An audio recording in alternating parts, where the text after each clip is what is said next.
आओ जी रल मिल के करते हाँ विचार सारे जो कि खूनी साका जून 1984 जिसनों नम अखां दे नाल तड़फदे हिरदियां दे नाल समुचे जगत के इंसाफ पसंद लोगों ने कल दे दिन मनाया है, सोचा है, समझा है, जानिया है। ऐसा कुछ साढ़े सामने बेअंत वार वापरदा है तो बेअंत वार असी ऐसियां चीज़ां वेखदे सुनते पढ़ते हाँ इतिहास विचों।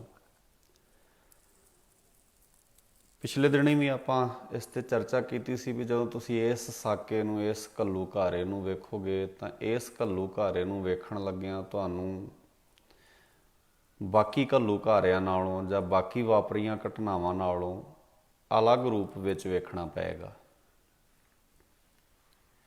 क्योंकि इत्थे सब तो दुखदाई है जिहड़ा वो ये है भी असीं अपने घर विच ही देश के रखवालियां दे हत्थों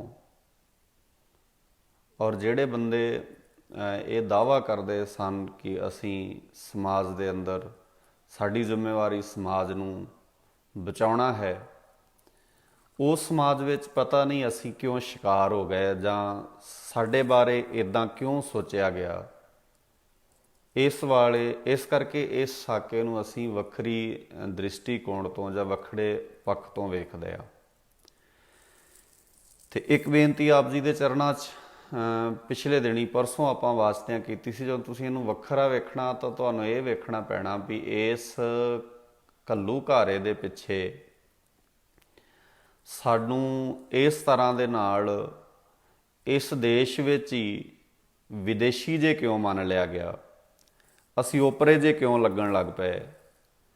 तो ਉਹਦੀ कड़ी फिर इस चीज़ नाल भी जुड़ती है भी जदों असीं अपने देश विच ते खास कर जदों असीं अपने पंजाब की गल करते हैं, असीं पंजाब विच महफूज नहीं, तो वो ताकतवर धिरां जां वो चीज़ां जिहड़ियां पंजाब नूं बचाउण दी गल करदियां जां जिहड़े पंजाब दे उच्च अहुदिआं ते बैठे लोग सन, उन्हां ने अपना रोल किस तरह का प्ले किया। ईमानदारी नाल इतिहास दे खोजी बंदे जिहड़े आ इस पक्ष नूं भी जदों वेखणगे तां पंजाब दी हर वो कुर्सी हर वो अहुदा इहदे पिछे जिम्मेवार नज़र आऊगा। और जदों अहुदा जिम्मेवार आऊगा तो फिर जिहड़ी गल असीं बाणी विचों बाबे नानक जी दी पढ़दे आं भी कल काती राजे कसाई धर्म पंख कर उड़ रिहा। इत्थे तो इंज लगता है भी जिवें कल काती और बदलिया कुछ नहीं हुंदा। एक चीज़ ध्यान नाल वेखोगे तुसीं, भावें हज़ारां साल पिछे चले जाओ, भावें अज वेख लो, भावें आउण वाले समय च वेख लिओ, ये चीज़ां तुहानूं आले दुआले विच इसे तरह ही वेखण सुणन पढ़न नूं मिलदियां रहणगीआं। ਤਾਂ ਇਹ ਜ਼ਰੂਰੀ बन जाता भी असीं इस पक्ष नूं बड़ी गंभीरता नाल और बड़े संजीदगी पक्ष तो विचारन का यतन जिहड़ा आ सुहिरद वीर करिए, जिहड़े इतिहास नाल जां जिहड़े सच्ची मुच्ची इंसानीयत का पल्ला फड़दे ने और वो जाणदे ने भी। मैं बड़ी बार ये बेनती करदा हुन्ना भी हर घटना नूं किसे विशेष व्यक्ति नाल जां किसे जात नाल जां किसे कौम नाल जोड़ के जदों वेख्या जांदा तां फिर उहदे नाल हर अख ते हर राइटर इंसाफ नहीं कर सकता हुंदा। तो उहदे च ये जरूरी हो जाता भी असीं ये वेखीए भी हर उस उच्च अहुदे ते बैठे जिहड़े जिम्मेवार लोग ने उन्हां ने ये रोल प्ले क्यों नहीं किया, जां इस बन्ने उन्हां ने संजीदगी नाल ध्यान क्यों नहीं दिता, जां असीं 36 साल बीतण तो बाद भी उन्हां सारियां कड़ियां नूं अजे तक समझ क्यों नहीं सके, असीं अवेसले उत्थे क्यों रहे हैं। ये पक्ष एक जरूरी है जिहड़ा सानूं सारिआं नूं बचना चाहिए।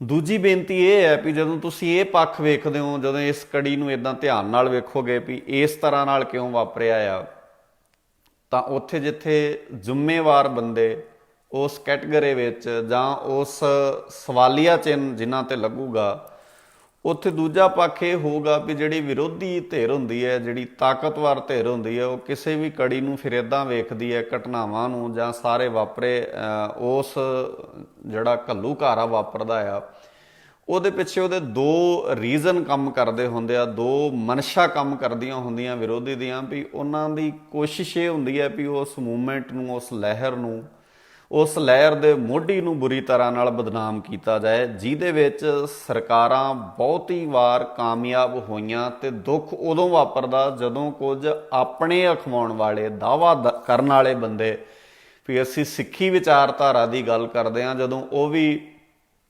ਉਹ ਵਿਰੋਧੀ ਧਿਰ ਜਾਂ ਤਾਕਤਵਰ ਧਿਰਾਂ ਨੂੰ ਕਸੂਰਵਾਰ ਠਹਿਰਾਉਣ ਦੀ ਬਜਾਏ, ਕਿਉਂਕਿ ਜਾਂ ਡਰ ਬੈਠਾ ਹੁੰਦਾ ਆ ਕਿਤੇ ਦਿਲ ਵਿੱਚ, ਜਾਂ ਇਹ ਹੁੰਦਾ ਆ ਵੀ ਅਸੀਂ ਅੱਜ ਵੀ 36 ਸਾਲਾਂ ਬਾਅਦ ਵੀ ਉਹ ਗੱਲ ਇਨਸਾਫ ਨਾਲ ਜਾਂ ਉਹ ਗੱਲ ਇਮਾਨਦਾਰੀ ਨਾਲ ਕਰਨ ਜੋਗੇ ਨਹੀਂ, ਤੇ ਅਸੀਂ ਕਿਤੇ ਨਾ ਕਿਤੇ ਕਸੂਰਵਾਰ ਹਮੇਸ਼ਾ ਆਪਣਿਆਂ ਨੂੰ ਠਹਿਰਾ ਜਾਂਦੇ ਹਾਂ, ਜਾਂ ਜ਼ਿੰਮੇਵਾਰ ਅਸੀਂ ਉਹਨਾਂ ਨੂੰ ਦੱਸ ਦਿੰਦੇ ਹਾਂ ਜਿਨ੍ਹਾਂ ਨੇ ਬੜੀ ਇਨਸਾਫ ਪਸੰਦੀ ਦੇ ਨਾਲ, ਜਿਨ੍ਹਾਂ ਨੇ ਬੜੀ ਇਮਾਨਦਾਰੀ ਨਾਲ ਉਸ ਸਾਰੇ ਸਿਲਸਿਲੇ ਤੇ ਕੰਮ ਕੀਤਾ ਹੁੰਦਾ ਹੈ। ਤੋ 36 ਸਾਲ ਬੀਤਣ ਤੋਂ ਬਾਅਦ ਵੀ ਗੁਰੂ ਕੇ ਪਿਆਰ ਵਾਲਿਓ, ਸੁਹਿਰਦਤਾ ਨਾਲ ਇਹਨਾਂ ਸਾਰੇ ਪੱਖਾਂ ਨੂੰ ਸਮਝਣ ਵਾਲਿਓ, ਜ਼ਰੂਰ ਇਸ ਪੱਖ ਨੂੰ ਵਾਚੋ, ਇਸ ਪੱਖ ਵਾਲੇ ਬੰਨੇ ਧਿਆਨ ਦੇਈਏ ਵੀ ਸਾਡੇ ਨਾਲ ਧੱਕਾ ਹੋਇਆ ਆ, ਬੇਇਨਸਾਫੀ ਹੋਈ ਹੈ। ਤੇ ਬੇਇਨਸਾਫੀ ਦੇ ਆਲਮ ਵਿੱਚ ਸਾਰੇ ਦਾ ਸਾਰਾ ਜਦੋਂ ਪ੍ਰਕਰਣ ਅਸੀਂ ਵੇਖਦੇ ਹਾਂ ਤਾਂ ਕਿਤੇ ਨਾ ਕਿਤੇ ਅਸੀਂ ਸਿੱਖੀ ਦੇ ਚਿਹਰਿਆਂ ਨੂੰ ਪਛਾਣਨ ਦਾ ਯਤਨ ਜ਼ਰੂਰ ਕਰੀਏ। ਤੇ ਉਹ ਜਿਹੜੇ ਲੋਕ ਨੇ ਜਾਂ ਜਿਹੜੀਆਂ ਚੀਜ਼ਾਂ ਇਸ ਤਰ੍ਹਾਂ ਦੀਆਂ ਨੇ ਵੀ ਜਿਹਨੂੰ ਸਰਕਾਰਾਂ ਇਹ ਚਾਹੁੰਦੀਆਂ ਸਨ ਵੀ ਸਿੱਖ ਜਿਹੜਾ ਆ ਉਹ ਇਹਨਾਂ ਨੂੰ ਸਹੀ ਕਹਿਣ ਦੀ ਬਜਾਏ ਇਹਨਾਂ ਨੂੰ ਗਲਤ ਕਹਿਣ ਲੱਗ ਜਾਏ, ਤੇ ਕਿਤੇ ਇੱਦਾਂ ਤਾਂ ਨਹੀਂ ਹੋਇਆ ਵੀ ਜੋ ਸਰਕਾਰ ਚਾਹੁੰਦੀ ਸੀ, ਜੋ ਹਕੂਮਤ ਚਾਹੁੰਦੀ ਹੈ, ਜੋ ਹਾਕਮ ਚਾਹੁੰਦਾ ਆ, ਉਹੀ ਕਿਤੇ ਸਾਡੇ ਆਪਣੇ ਬੰਦੇ ਕਰਨ ਲੱਗ ਗਏ ਹੋਣ, ਜਾਂ ਇਸ ਤਰ੍ਹਾਂ ਦੀ ਕਿਤੇ ਸਾਡੇ ਸਾਹਮਣੇ ਸਿਚੁਏਸ਼ਨ ਜਿਹੜੀ ਆ ਉਹ ਬੜੀ ਨਜ਼ਰ ਹੀ ਆਉਂਦੀ ਹੈ। ਤੇ ਉਹ ਬੜੀ ਖਤਰਨਾਕ ਹੁੰਦੀ ਹੈ ਜਦੋਂ ਜਿਹਨੇ ਇਹ ਕਹਿਣਾ ਹੈ ਵੀ ਸਾਡੇ ਨਾਲ ਇਨਸਾਫ ਕਰੋ, ਉਹ ਹੀ ਕਹਿਣ ਲੱਗ ਪਏ ਵੀ ਸਾਨੂੰ ਇਨਸਾਫ ਦੀ ਲੋੜ ਨਹੀਂ ਕਿਉਂਕਿ ਗੁਨਾਹ ਹੀ ਅਸੀਂ ਕੀਤਾ ਹੈ, ਗਲਤੀ ਸਾਡੀ ਹੈ ਬਹੁਤ ਵੱਡੀ। ਤੇ ਫਿਰ ਵਿਰੋਧੀ ਧਾਰ ਜਿਹੜੀ ਤਾਕਤ ਵਿੱਚ ਵੀ ਹੈ ਤੇ ਜਿਹੜੀ ਤੁਹਾਨੂੰ ਸਦੀਆਂ ਤੋਂ ਇਹ ਗੱਲ ਕਹਿੰਦੀ ਹੈ ਵੀ ਤੁਸੀਂ ਸੱਚ ਦੀ ਆਵਾਜ਼ ਨੂੰ ਬੰਦ ਕਰ ਦਿਓ, ਉਹਨਾਂ ਵਾਸਤੇ ਇਹ ਬਹੁਤ ਗੱਲਾਂ ਸੌਖੀਆਂ ਹੋ ਜਾਣਗੀਆਂ। ਇਸ ਕਰਕੇ ਇਸ ਪੈਂਤੜੇ ਨੂੰ ਜਾਂ ਇਸ ਪੱਖ ਨੂੰ ਵੀ ਜਿਹੜਾ ਆ ਉਹ ਗੰਭੀਰਤਾ ਦੇ ਨਾਲ ਵਾਚਿਆ ਜਾਏ, ਸਮਝਿਆ ਜਾਏ। ਦੂਜੀ ਬੇਨਤੀ ਇਹ ਹੈ ਜਿਹੜੀ, ਕਿਉਂਕਿ ਬਹੁਤ ਕੁਝ ਇਹਦਾ ਤੁਸੀਂ ਵਿਚਾਰਿਆ ਹੈ, ਦੋ ਪੁਸਤਕਾਂ ਆ ਜੇ ਇਸ ਲਹਿਰ ਨੂੰ, ਹਾਲਾਂਕਿ ਬਹੁਤ ਕੁਝ ਇਸ ਲਹਿਰ ਦੇ ਬਾਰੇ, ਇਸ ਮੂਵਮੈਂਟ ਦੇ ਬਾਰੇ, ਇਸ ਸਾਰੇ ਪੱਖ ਦੇ ਬਾਰੇ ਲਿਖਿਆ, ਸੁਣਿਆ, ਪੜ੍ਹਿਆ, ਬੋਲਿਆ ਗਿਆ ਆ। ਬਹੁਤ ਸਾਰੇ ਸਕਾਲਰਾਂ ਨੇ ਇਸ ਪੱਖ ਤੇ ਚਰਚਾ ਕੀਤੀ ਹੈ, ਬਹੁਤ ਸਾਰੇ ਬੁੱਧੀਜੀਵੀਆਂ ਨੇ ਇਹਦੇ ਤੇ ਚਰਚਾ ਕੀਤੀ ਹੈ, ਬਹੁਤ ਸਾਰੇ ਪੰਥ ਦਰਦੀਆਂ ਨੇ ਇਸ ਵੇਦਨ ਨੂੰ ਸੰਗਤ ਦੇ ਸਾਹਮਣੇ ਰੱਖਿਆ ਆ। ਪਰ ਫਿਰ ਵੀ ਜੇ ਤੁਸੀਂ ਇਹਨੂੰ ਧਿਆਨ ਨਾਲ ਸਮਝਣਾ ਹੋਵੇ ਤੇ ਦੋ ਪੁਸਤਕਾਂ ਆ ਜਿਹਦਾ ਅੱਜ ਸਹਾਰਾ ਲਿਆ ਜਾ ਸਕਦਾ ਹੈ। ਇੱਕ ਪੁਸਤਕ ਹੈ ਜੂਨ 1984 ਦੀ ਪੱਤਰਕਾਰੀ, ਇਹ ਜਸਪਾਲ ਸਿੰਘ, ਸਰਦਾਰ ਜਸਪਾਲ ਸਿੰਘ ਹੋਣਾ ਦੀ ਪੁਸਤਕ ਹੈ, ਉਹਨਾਂ ਦੀ ਕਿਤਾਬ ਹੈ। ਦੂਜੀ ਕਿਤਾਬ ਹੈ ਮਹਿੰਦਰ ਸਿੰਘ, ਸਰਦਾਰ ਮਹਿੰਦਰ ਸਿੰਘ ਪੱਤਰਕਾਰ, ਤਿੰਨਾਂ ਦੀ ਕਿਤਾਬ ਹੈ ਤੇ ਨੀਂਹ ਰੱਖੀ ਗਈ। ਜਿਹੜੇ ਵੀਰ ਇਮਾਨਦਾਰੀ ਨਾਲ ਸੱਚੀ ਮੁੱਚੀ ਇਸ ਪੱਖ ਨੂੰ ਸਮਝਣਾ ਚਾਹੁੰਦੇ ਆ, ਇਹ ਦੋ ਪੁਸਤਕਾਂ ਨੂੰ ਪੜ੍ਹਨ। ਤੇ ਸ਼ਾਇਦ ਜੇ ਗੱਲ ਫਿਰ ਇਹੋ ਹੀ ਹੈ, ਮੈਂ ਜ਼ੋਰ ਇਸ ਗੱਲ ਤੇ ਤਾਂ ਦੇ ਰਿਹਾ ਵੀ ਜੇ ਤੁਸੀਂ ਇਹਨੂੰ ਇਮਾਨਦਾਰੀ ਨਾਲ ਸਮਝਣਾ ਚਾਹੁੰਦੇ ਹੋ ਫਿਰ ਤੁਸੀਂ ਸਿੱਟੇ ਤੱਕ ਪਹੁੰਚ ਜਾਓਗੇ, ਫਿਰ ਤੁਸੀਂ ਕਿਸੇ ਰਿਜ਼ਲਟ ਤੱਕ ਪਹੁੰਚ ਜਾਓਗੇ ਤੇ ਤੁਹਾਨੂੰ ਖੁਦ ਨੂੰ ਫੈਸਲਾ। ਔਰ ਬਹੁਤ ਬਦਕਿਸਮਤੀ ਹੈ ਮੇਰੀ ਕੌਮ ਦੀ ਵੀ ਅਸੀਂ ਕਿਸੇ ਵੀ ਫੈਸਲੇ ਨੂੰ ਕਦੀ ਵੀ ਖੁਦ ਨਹੀਂ ਕਰਦੇ, ਜਾਂ ਅਸੀਂ ਆਪ ਉਹਨੂੰ ਧਿਆਨ ਨਾਲ ਨਹੀਂ ਸਮਝਦੇ ਹੁੰਦੇ। ਅਸੀਂ ਹਮੇਸ਼ਾ ਆਪਣੀ ਅੰਦਰ ਦੀ ਬਿਰਤੀ ਜਿਹੜੀ ਹੈ ਔਰ ਉਹਨੂੰ ਕਿਸੇ ਦੇ ਪ੍ਰਭਾਵ ਹੇਠ ਹੀ ਢਾਲਦੇ ਆ। ਹਮੇਸ਼ਾ ਬਹੁਤ ਵਾਰ ਇਦਾਂ ਹੁੰਦਾ ਵੀ ਜਿਹੜੀ ਗੱਲ ਤੁਸੀਂ ਸੁਣਦੇ ਸਮਝਦੇ ਹੋ ਉਹਦੇ ਮੁਤਾਬਕ ਹੀ ਆਪਣੀ ਬੁੱਧ ਨੂੰ, ਆਪਣੀ ਮੱਤ ਨੂੰ, ਆਪਣੇ ਦਿਮਾਗ ਨੂੰ ਢਾਲ ਲੈਂਦੇ ਹੋ। ਤੇ ਉਹਦੇ ਲਈ ਜ਼ਰੂਰੀ ਕੀ ਬਣ ਜਾਂਦਾ ਵੀ ਅਸੀਂ ਖੁਦ ਕਿਵੇਂ ਸੋਚ ਸਕਦੇ ਹਾਂ। ਬਹੁਤ ਸਾਰੇ ਵੀਰ ਭੈਣ ਕਹਿਣਗੇ ਆਪ ਕਿਵੇਂ ਸੋਚੀਏ, ਕਿਸੇ ਤੋਂ ਸੁਣਨਾ ਹੀ ਹੈ, ਕਿਸੇ ਤੋਂ ਪੜ੍ਹਨਾ ਹੀ ਹੈ, ਜਿਹੜਾ ਸਾਨੂੰ ਦੱਸਿਆ ਜਾਏਗਾ ਅਸੀਂ ਉੱਦਾਂ ਹੀ ਮੰਨਾਂਗੇ। ਨਹੀਂ, ਇੱਦਾਂ ਨਹੀਂ। ਅਸੀਂ ਆਪਣੇ ਪਰਿਵਾਰਾਂ ਪ੍ਰਤੀ ਉੱਦਾਂ ਨਹੀਂ ਮੰਨਦੇ ਜਿਵੇਂ ਸਾਨੂੰ ਕੋਈ ਦੱਸਦਾ ਆ, ਅਸੀਂ ਉੱਦਾਂ ਮੰਨਦੇ ਹਾਂ ਜਿਵੇਂ ਸਾਨੂੰ ਠੀਕ ਲੱਗਦਾ ਹੈ। ਜਿਵੇਂ ਸਿੰਪਲ ਜੀ ਗੱਲ ਕਰਨੀ ਹੋਵੇ, ਤੁਹਾਨੂੰ ਕੋਈ ਇਹ ਪੁੱਛੇ ਤੁਸੀਂ ਕਿਸੇ ਨੂੰ ਵੀ ਅਸੀਂ ਆਪਣੇ ਬੱਚੇ ਨੂੰ ਸਕੂਲ ਪੜ੍ਹਨ ਪਾਉਣਾ ਆ ਤੇ ਕੋਈ ਕਹੇ ਫਲਾਣੇ ਥਾਂ ਪਾ ਦਿਓ, ਤੁਸੀਂ ਇੰਨੀ ਨਹੀਂ ਮੰਨ ਲੈਂਦੇ। ਫਿਰ ਤੁਸੀਂ ਬਹੁਤ ਧਿਆਨ ਨਾਲ ਵੇਖਦੇ ਹੋ ਵੀ ਸੱਚੀ ਮੁੱਚੀ ਇੱਥੇ ਪਾ ਦੇਣਾ ਚਾਹੀਦਾ ਆ, ਜਾਂ ਇੱਥੇ ਪਾਉਣ ਦੇ ਨਾਲ ਸਾਡੇ ਬੱਚੇ ਦਾ ਸੱਚੀ ਭਵਿੱਖ ਬਣੂਗਾ। ਤੇ ਉਹਦੇ ਵਾਸਤੇ ਸਾਨੂੰ ਆਪਣੀ ਜਿਹੜੀ ਸੈਂਸ ਆ ਉਹ ਡਿਵੈਲਪ ਕਰਨੀ ਪੈਗੀ, ਤੇ ਸੈਂਸ ਡਿਵੈਲਪ ਕਰਨੀ ਪੈਗੀ ਬਾਣੀ ਦੇ ਰਾਹੀਂ। ਇਹ ਗੱਲ ਜ਼ਰੂਰ ਧਿਆਨ ਨਾਲ, ਜਦੋਂ ਸਾਡੇ ਬੰਦੇ ਸੈਂਸ ਡਿਵੈਲਪ ਕਰਦੇ ਆ ਨਾ, ਉਹ ਫਿਰ ਆਪਣੀ ਸੈਂਸ ਪਾ ਦਿੰਦੇ ਆ ਤੁਹਾਡੇ 'ਚ। ਬਹੁਤ ਵਾਰ ਇਦਾਂ ਹੁੰਦਾ ਵੀ ਤੁਹਾਡੇ ਅੰਦਰ ਬੰਦੇ ਕਹਿਣਗੇ ਇਸ ਤਰ੍ਹਾਂ ਨਾਲ ਸੋਚੋ, ਯਾਨੀ ਕਿ ਉਹ ਇੱਕ ਸੈਂਸ ਨੂੰ ਕੱਢ ਕੇ ਦੂਜੀ ਸੈਂਸ ਫਿੱਟ ਕਰ ਦਿੰਦੇ ਆ। ਅਸਲ ਵਿੱਚ ਜਿਹੜੀ ਸੈਂਸ ਬਣਨੀ, ਹੁਣ ਇਹ ਸ਼ਬਦ ਧਿਆਨ ਨਾਲ ਸਮਝਿਓ, ਸੈਂਸ ਦਾ ਮਤਲਬ ਹੈ ਅਗਲੇ ਕਹਿੰਦੇ ਜਿਵੇਂ ਇਹ ਸੋਚਦੇ ਆ ਐ ਨਾ ਸੋਚੋ, ਜਿਵੇਂ ਮੈਂ ਤੁਹਾਨੂੰ ਦੱਸਦਾ ਐ ਕਿਉਂ ਨਹੀਂ ਸੋਚਦੇ ਤੁਸੀਂ। ਨਹੀਂ, ਇਦਾਂ ਨਹੀਂ ਹੋਣਾ। ਸਿੱਖੀ ਜਿਹੜੀ ਹੈ ਨਾ, ਜਦੋਂ ਬਾਬੇ ਨਾਨਕ ਜੀ ਨੂੰ ਵੀ ਸਵਾਲ ਕਰਦੇ ਆ ਨਾ ਸਿੱਧ, ਵੀ ਬਾਬਾ ਨਾਨਕ ਜੀ ਤੁਸੀਂ ਕਿਵੇਂ ਸੋਚਦੇ ਹੋ, ਮੇਰੇ ਵਰਗੇ ਬੰਦਿਆਂ ਦੀ, ਪ੍ਰਚਾਰਕਾਂ ਦੀ ਗੱਲ ਛੱਡੋ, ਜਦੋਂ ਬਾਬੇ ਨਾਨਕ ਜੀ ਨੂੰ ਸਿੱਧ ਸਵਾਲ ਕਰਦੇ ਆ ਤਾਂ ਤੁਸੀਂ ਵੇਖੋ ਬਾਬਾ ਨਾਨਕ ਜੀ ਸਿੱਧਾਂ ਨੂੰ ਇਹ ਨਹੀਂ ਕਹਿੰਦੇ ਵੀ ਜਿਵੇਂ ਮੈਂ ਕਹਿੰਦਾ ਐ ਸੋਚੋ। ਕਿਤੇ ਨਹੀਂ ਤੁਹਾਨੂੰ ਲੱਭੂਗੀ ਗੱਲ। ਮੈਂ ਪਿਛਲੇ ਦਿਨੀ ਵੀ ਕਿਹਾ ਸੀ ਵੀ ਇਹ ਜਿਗਰਾ ਬਾਬੇ ਦੀ ਬਾਣੀ ਵਿੱਚ ਹੈ ਵੀ ਗੁਰੂ ਅਰਜਨ ਸਾਹਿਬ ਪਾਤਸ਼ਾਹ ਜੀ ਆਪਣੇ ਆਪ ਨੂੰ ਕਹਿ ਦੇਣ ਵੀ ਹਮ ਅੰਧਲੇ ਅੰਧ ਬਿਖੈ ਬਿਖ ਰਾਤੇ ਕਿਉਂ ਚਾਲੇ ਗੁਰ ਚਾਲੀ। ਗੱਲ ਲੰਬੀ ਨਾ ਹੋਵੇ, ਮੈਂ ਤੁਹਾਡਾ ਧਿਆਨ ਇਸ ਬੰਨੇ ਲਿਆਉਣਾ ਚਾਹੁੰਦਾ ਵੀ ਇੱਕ ਤਾਂ ਇਹ ਪੱਖ ਹੈ ਵੀ ਤੁਹਾਨੂੰ ਵਿਰੋਧੀ ਬੰਦਿਆਂ ਨੇ, ਜ਼ਰੂਰੀ ਨਹੀਂ ਹੁੰਦਾ ਵੀ ਉਹ ਦਿਸ ਦੇ ਵਿਰੋਧੀ ਹੋਣ, ਉਹ ਨਜ਼ਰ ਵਿਰੋਧੀ ਪੈਂਦੇ ਹੋਣ, ਉਹ ਲੱਗਦੇ ਵਿਰੋਧੀ ਹੋਣ। ਲੱਗਦੇ ਨਹੀਂ ਹੋਣੇ, ਲੱਗਣਾ ਨਹੀਂ ਉਹਨਾਂ ਨੇ।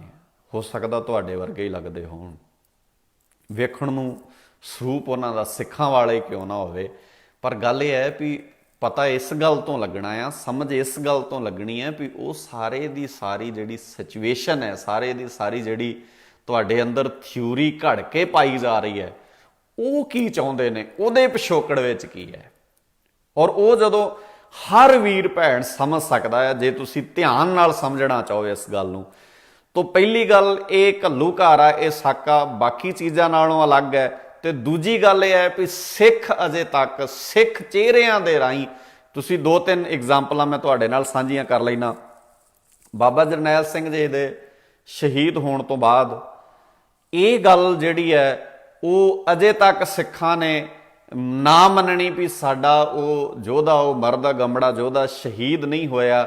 ਇਹ ਆਪਣੇ ਆਪ ਵਿੱਚ ਜਿਹੜੇ ਸਮਾਜ ਦੇ ਸਾਹਮਣੇ ਤੁਸੀਂ ਇਹ ਗੱਲ ਪੇਸ਼ ਕਰਨੀ ਹੈ, ਉਹਦੇ ਵਿੱਚ ਉਲਝਣ ਪੈਦਾ ਕਰਦੀ। ਔਰ ਇਹਦੇ ਨਾਲ ਵਿਰੋਧੀ ਧਿਰ ਦੇ 2 ਤਰ੍ਹਾਂ ਦੇ ਫਾਇਦੇ ਹੁੰਦੇ ਨੇ। ਇੱਕ ਇਹ ਫਾਇਦਾ ਹੁੰਦਾ ਆ ਵੀ ਜਦੋਂ ਤੁਸੀਂ ਇਹ ਗੱਲ ਇੱਦਾਂ ਮੰਨ ਲੈਂਦੇ ਹੋ ਆਪਣੇ ਹੀ ਪੁਰਖਿਆਂ ਪ੍ਰਤੀ, ਆਪਣੇ ਹੀ ਵਡੇਰਿਆਂ ਪ੍ਰਤੀ, ਤੇ ਅਗਲੇ ਨੇ ਜਿਹੜੀ ਗੱਲ ਕਹਿਣੀ ਹੁੰਦੀ ਹੈ ਵੀ ਤੁਹਾਡਾ ਆਗੂ ਕਿੱਥੇ ਗਿਆ ਜਿਹੜਾ ਹੁਣ ਤੁਹਾਡੀ ਅਗਵਾਈ ਨਹੀਂ ਕਰਦਾ, ਤਾਂ ਤੁਸੀਂ ਕਹਿੰਦੇ ਹੋ, ਕਹਿ ਦਿਓ ਵੀ ਕੋਈ ਨਹੀਂ ਕਰੇਗਾ ਕਦੇ। ਉਹਦੇ 'ਚ ਉਹਦਾ ਫਾਇਦਾ ਹੋਇਆ। ਤੇ ਦੂਜਾ ਉਹਦਾ ਫਾਇਦਾ ਇਸ ਗੱਲ ਵਿੱਚ ਵੀ ਹੁੰਦਾ ਆ, ਦੂਜਾ ਇਹਦਾ ਲਾਭ ਉਹ ਇਹ ਵੀ ਲੈਂਦੇ ਆ ਵੀ ਜਦੋਂ ਤੁਸੀਂ ਆਪਣੇ ਆਗੂ ਨੂੰ ਉਸ ਮੂਮੈਂਟ ਵਿੱਚੋਂ ਗੁੰਮ ਕਰ ਦਿੰਦੇ ਹੋ, ਗਾਇਬ ਕਰ ਦਿੰਦੇ ਹੋ, ਕਿਸੇ ਰੂਪ ਵਿੱਚ ਵੀ ਕਰੋ, ਤੁਸੀਂ ਇਸ ਰੂਪ ਵਿੱਚ ਕਰੋ ਵੀ ਉਹ ਉੱਥੇ ਚਲੇ ਗਏ, ਰੂਪ ਕੋਈ ਵੀ ਹੋਵੇ, ਰੂਪ ਬਦਲ ਸਕਦੇ ਆ ਉਹਦੇ, ਔਰ ਤੁਸੀਂ ਇੱਦਾਂ ਕਹਿ ਦਿਓ, ਤੇ ਉਹਦੇ ਨਾਲ ਜਿਹੜਾ ਸੱਚੀ ਮੁੱਚੀ ਉਸ ਲਹਿਰ ਦਾ, ਉਸ ਕਾਫਲੇ ਦਾ ਜਿਹੜਾ ਬਹੁਤ ਵੱਡਾ ਹਿੱਸਾ ਹੁੰਦਾ ਹੈ, ਉਹ ਮਾਯੂਸ ਹੋ ਜਾਂਦਾ ਆ, ਉਹ ਕਮਜ਼ੋਰ ਹੋ ਜਾਂਦੇ ਆ, ਉਹ ਫੈਸਲਾ ਨਹੀਂ ਕਰ ਪਾਉਂਦੇ, ਉਹ ਸਮਝ ਨਹੀਂ ਪਾਉਂਦੇ ਕਈ ਵਾਰ ਵੀ ਅਸੀਂ ਹੁਣ, ਕਿਉਂਕਿ ਉਹ ਆਪਣੇ ਆਪ ਨੂੰ ਅੱਧ ਵਾਟੇ ਸਮਝਦੇ ਆ, ਉਹ ਆਪਣੇ ਆਪ ਨੂੰ ਕਨਫਿਊਜ਼ ਹੋਏ ਸਮਝਦੇ ਆ। ਤੇ ਸਰਕਾਰਾਂ ਵਾਸਤੇ ਇਹ ਗੱਲ ਬਹੁਤ ਸੌਖੀ ਹੋ ਜਾਂਦੀ ਹੈ ਵੀ ਉਹਨਾਂ ਨੇ ਇਸ ਪੱਖ ਨਾਲ ਤੁਹਾਡੇ ਜ਼ਿਹਨ ਦੇ ਵਿੱਚ ਇਹ ਜਿਹੜੀਆਂ ਗੱਲਾਂ ਪਾ ਦੇਣੀਆਂ। ਤਾਂ ਕਰਕੇ ਸੁਹਿਰਦਤਾ ਨਾਲ ਇਹਨਾਂ ਸਾਰੀਆਂ ਚੀਜ਼ਾਂ ਨੂੰ ਜਦੋਂ ਅਸੀਂ ਵਾਚਾਂਗੇ, ਸਮਝਾਂਗੇ, ਤੇ ਸਾਨੂੰ ਸੁਭਾਵਕ ਹੀ ਇਹਨਾਂ ਸਾਰੀਆਂ ਗੱਲਾਂ ਦਾ ਪਤਾ ਲੱਗ ਜਾਏਗਾ, ਔਰ ਅਸੀਂ ਬੜੇ ਸੌਖਾ ਇਸ ਪੱਖ ਨੂੰ ਜਿਹੜਾ ਆ ਸਮਝ ਕੇ ਆਪਣੀ ਕੌਮ ਨੂੰ ਸਹੀ ਅਰਥਾਂ ਦੇ ਵਿੱਚ ਉਸ ਦਿਸ਼ਾ ਵਾਲੇ ਬੰਨੇ ਖੜ ਸਕਾਂਗੇ ਜਿਸ ਦਿਸ਼ਾ ਵਾਲੇ ਬੰਨੇ ਖੜਨ ਲਈ ਸਾਡੇ ਵਡੇਰਿਆਂ ਨੇ, ਸਾਡੇ ਗੁਰੂ ਸਾਹਿਬਾਨ ਨੇ ਏਡੇ ਵੱਡੇ ਪਰਉਪਕਾਰ ਕੀਤੇ ਨੇ। ਕੋਈ ਸ਼ੱਕ ਨਹੀਂ ਇਹਦੇ 'ਚ। ਅੱਜ ਹੀ ਮੈਂ ਇੱਕ ਵੀਰ ਨਾਲ ਦਿਨੇ ਗੱਲ ਕਰਦਾ ਸੀ ਤੇ ਮੈਂ ਉਹਨਾਂ ਨੂੰ ਕਹਿੰਦਾ ਸੀ, ਠੀਕ ਹੈ ਸਿੱਖਾਂ ਦੀਆਂ ਬਹੁਤ ਵੱਡੀਆਂ ਮੁਸ਼ਕਲਾਵਾਂ ਹੋਣਗੀਆਂ, ਪਰ ਚੇਤੇ ਰੱਖੋ ਸਿੱਖਾਂ ਨੇ ਕਾਮਯਾਬੀਆਂ ਵੀ ਬਹੁਤ ਹਾਸਲ ਕੀਤੀਆਂ ਆ, ਕਦੀ ਉਸ ਬੰਨੇ ਨੂੰ ਵੀ ਧਿਆਨ ਸਾਡਾ ਜਿਹੜਾ ਆ ਉਹ ਦਿਵਾਇਆ ਜਾਏ। ਅੱਜ ਜਦੋਂ ਅਸੀਂ ਪੂਰੀ ਦੁਨੀਆ ਭਰ ਦੇ ਇਤਿਹਾਸ ਨੂੰ ਵੇਖਣ ਤੁਰਦੇ ਹਾਂ ਤਾਂ ਸੱਚੀ ਮੁੱਚੀ ਉਹ ਮੁਲਕ ਜਿਹੜੇ ਮੁਲਕਾਂ ਦੇ ਵਿੱਚ ਕਦੀ ਸਾਡੇ ਪੁਰਖਿਆਂ ਦੇ ਜਹਾਜ਼ ਵਿੱਚੋਂ ਬੰਦਿਆਂ ਨੂੰ ਉਤਰ ਨਾ ਦਿੱਤਾ, ਉਹਨਾਂ ਨੂੰ ਜਹਾਜ਼ ਤੋਂ ਪੈਰ ਨਾ ਥੱਲੇ ਲਾਉਣ ਦਿੱਤਾ, ਉਹਨਾਂ ਮੁਲਕਾਂ ਦੇ ਵਿੱਚ ਹੀ ਸਾਡੇ ਬਾਬੇ ਨਾਨਕ ਦੇ ਪਿਆਰ ਵਾਲੇ ਸਿੱਖਾਂ ਨੇ ਉਹਨਾਂ ਪਦਵੀਆਂ ਤੇ ਆਪ ਬਹਿ ਗਏ ਜਿਨ੍ਹਾਂ ਪਦਵੀਆਂ ਨੇ ਕਿਹਾ ਸੀ ਇਹਨਾਂ ਨੂੰ ਇਸ ਦੇਸ਼ ਤੇ ਪੈਰ ਨਹੀਂ ਪਾਉਣ ਦੇਣਾ, ਇਸ ਧਰਤੀ ਤੇ ਪੈਰ ਨਹੀਂ ਰੱਖਣ ਦੇਣਾ। ਔਰ ਜਦੋਂ ਉਹਨਾਂ ਪਦਵੀਆਂ ਤੇ ਉਹ ਪਹੁੰਚੇ, ਉਹਨਾਂ ਰੁਤਬਿਆਂ ਤੇ ਉਹ ਵੀਰ ਪਹੁੰਚੇ, ਸਾਡੇ ਬਾਹਰਲੇ ਮੁਲਕਾਂ 'ਚ ਬੈਠੇ, ਵਿਦੇਸ਼ਾਂ 'ਚ ਵੱਸਦੇ ਸਾਡੇ ਵੀਰ, ਤਾਂ ਉਹਨਾਂ ਕੁਰਸੀਆਂ ਤੇ ਬਹਿ ਕੇ ਉਹਨਾਂ ਨੇ ਅਹਿਸਾਸ ਕਰਾਇਆ ਵੀ ਇੱਕ ਵੇਲੇ ਤੁਸੀਂ ਇਦਾਂ ਕੀਤਾ ਸੀ ਸਾਡੇ ਨਾਲ, ਇਸ ਮੁਲਕ ਵਿੱਚ ਸਾਡੇ ਨਾਲ ਐ ਹੋਇਆ ਸੀ। ਤੇ ਉਸ ਦੇਸ਼ ਦੇ ਮੁਖੀਆਂ ਨੇ ਫਿਰ ਸਵੀਕਾਰਿਆ ਵੀ ਸਾਡੇ ਕਿਸੇ ਕੋਲੋਂ ਵੀ ਹੋਇਆ ਹੋਵੇ ਉਹ ਗੁਨਾਹ ਹੋਇਆ ਸੀ, ਉਹ ਗਲਤੀ ਹੋਈ ਸੀ। ਤੇ ਮੈਂ ਪਿਛਲੇ ਦਿਨ ਹੀ ਕਿਹਾ ਸੀ 2 ਤਰੀਕੇ ਹੁੰਦੇ ਨੇ ਕਿਸੇ ਲੜਾਈ ਨੂੰ ਲੜਨ ਦੇ। ਪਹਿਲਾ ਤਰੀਕਾ ਇਹ ਹੁੰਦਾ ਆ ਵੀ ਤੁਸੀਂ ਉਸ ਲੜਾਈ ਨੂੰ ਲੜਨ ਲਈ ਤਖਤੇ ਤੇ ਬੈਠੋ, ਉਸ ਤਖਤ ਤੇ ਬੈਠੋ, ਉਸ ਸਿੰਘਾਸਣ ਤੱਕ ਪਹੁੰਚ ਕਰੋ। ਤੇ ਦੂਜਾ ਤਰੀਕਾ ਇਹ ਹੁੰਦਾ ਆ ਵੀ ਤੁਸੀਂ ਪਾਵਰ ਵਿੱਚ ਇੰਨੇ ਹੋ ਵੀ ਉਸ ਤਖਤ ਤੇ ਬਹਿਣ ਵਾਲੇ ਨੂੰ ਫੈਸਲਾ ਤੁਹਾਡੀ ਮਰਜ਼ੀ ਨਾਲ ਕਰਨਾ ਪਵੇ। 2 ਹੀ ਤਰੀਕੇ ਨੇ, ਜਾਂ ਤਾਂ ਤੁਸੀਂ ਉਸ ਤੱਕ ਪਹੁੰਚ ਕਰੋ, ਸਫ਼ਰ ਕਰੋ, ਉਹ ਘਾਲਣਾ ਘਾਲੋ ਇਸ ਤਰ੍ਹਾਂ ਦੀ। ਤੇ ਦੂਜਾ ਤਰੀਕਾ ਇਹ ਹੁੰਦਾ ਵੀ ਤੁਸੀਂ ਇਸ ਲਾਇਕ ਬਣ ਜਾਓ, ਤੁਸੀਂ ਇਸ ਪੋਜੀਸ਼ਨ ਤੇ ਪਹੁੰਚ ਜਾਓ ਵੀ ਉਸ ਕੁਰਸੀ ਤੇ ਬਹਿਣ ਵਾਲਾ ਫੈਸਲਾ ਵੀ ਤੁਹਾਡੀ ਮਰਜ਼ੀ ਨਾਲ ਕਰੇ। ਬਹੁਤ ਵਾਰ ਇਦਾਂ ਹੁੰਦਾ ਹੈ।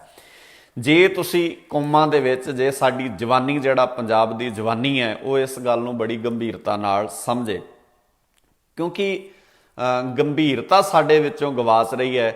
ਅਸੀਂ ਕੌਮ ਨੇ ਕੀ ਵੰਡਿਆ ਜਾਣਾ, ਅਸੀਂ ਪਿੰਡ ਵਿੱਚ ਨਿੱਕੀਆਂ ਨਿੱਕੀਆਂ ਧੜਿਆਂ ਵਿੱਚ, ਨਿੱਕੀਆਂ ਨਿੱਕੀਆਂ ਜਥੇਬੰਦੀਆਂ ਵਿੱਚ ਨਿੱਕੇ ਨਿੱਕੇ ਗੁਰਦੁਆਰੇ ਬਣਾ ਕੇ ਵੰਡੇ ਹੋਏ ਆ। ਇੱਕ ਬਿਰਾਦਰੀ ਦਾ ਬੰਦਾ ਉਸੇ ਪਿੰਡ ਵਿੱਚ ਦੂਜੀ ਬਿਰਾਦਰੀ ਦੇ ਗੁਰਦੁਆਰੇ ਮੱਥਾ ਨਹੀਂ ਟੇਕ ਸਕਦਾ। ਜੇ ਟੇਕਣ ਜਾਂਦਾ ਹੈ ਤੇ ਦੂਜੀ ਬਿਰਾਦਰੀ ਵਾਲੇ ਕਹਿੰਦੇ ਨੇ ਸਾਡਾ ਗੁਰਦੁਆਰਾ, ਤੂੰ ਇੱਥੇ ਮੱਥਾ ਨਹੀਂ ਟੇਕ ਸਕਦਾ। ਬਾਬਾ ਜਰਨੈਲ ਸਿੰਘ ਜੀ ਨੇ ਇਸ ਲਈ ਤਾਂ ਸ਼ਹਾਦਤ ਨਹੀਂ ਦਿੱਤੀ ਹੋਣੀ, ਇਸ ਲਈ ਤਾਂ ਐਡੀ ਵੱਡੀ ਕੁਰਬਾਨੀ ਨਹੀਂ ਹੋਈ ਹੋਣੀ। ਦਿਨ ਰਾਤ ਸੱਪਾਂ ਦੀਆਂ ਸਿਰੀਆਂ ਮਿੱਧ ਦਿਓ, ਸਾਡੇ ਵੀਰ ਘਰ ਘਾਟ ਤੇ ਆ ਕੇ, ਸਹੂਲਤਾਂ ਛੱਡ ਕੇ, ਬਹੁਤ ਪੜ੍ਹੇ ਲਿਖੇ ਵੀਰ ਸਾਡੇ ਉਸ ਮੂਵਮੈਂਟ ਵਿੱਚ ਸਨ, ਜਿਨ੍ਹਾਂ ਨੇ ਸੱਚੀ ਮੁੱਚੀ ਜੇ ਇਕੱਲੇ ਪਰਿਵਾਰ ਲਈ ਸੋਚਦੇ ਤੇ ਆਪਣੇ ਪਰਿਵਾਰ ਨੂੰ ਬਹੁਤ ਸੌਖਿਆਂ ਕਰ ਸਕਦੇ ਸਨ। ਇਕੱਲਾ ਪਰਿਵਾਰ ਦਾ ਜੇਨ, ਕਿਉਂਕਿ ਕੌਮਾਂ ਦੇ ਅੰਦਰੋਂ ਪਰਿਵਾਰਵਾਦ ਤੋਂ ਉੱਪਰ ਉੱਠਣ ਦੀ ਪਿਰਤ ਬਾਬੇ ਨਾਨਕ ਨੇ ਪਾਈ ਹੈ। ਜਦੋਂ ਸਿੱਖਾਂ ਪੁੱਤਰਾਂ ਘੋਖ ਕੇ ਜਾਂ ਸੁਦੋਸ ਤਾਂ ਲਹਿਣਾ ਟਿਕਿਉਣ ਦੀ ਗੱਲ ਅਸੀਂ ਜਦੋਂ ਕਰਦੇ ਹਾਂ, ਜਦੋਂ ਸਿੱਖਾਂ ਪੁੱਤਰਾਂ ਨੂੰ ਘੋਖਣ ਦੀ ਗੱਲ ਚੱਲਦੀ, ਕਿਉਂਕਿ ਪਰਿਵਾਰਵਾਦ ਤੋਂ ਉੱਪਰ ਉੱਠਣਾ ਬਾਬੇ ਨਾਨਕ ਦੀ ਬਾਣੀ ਸਿਖਾਉਂਦੀ ਹੈ।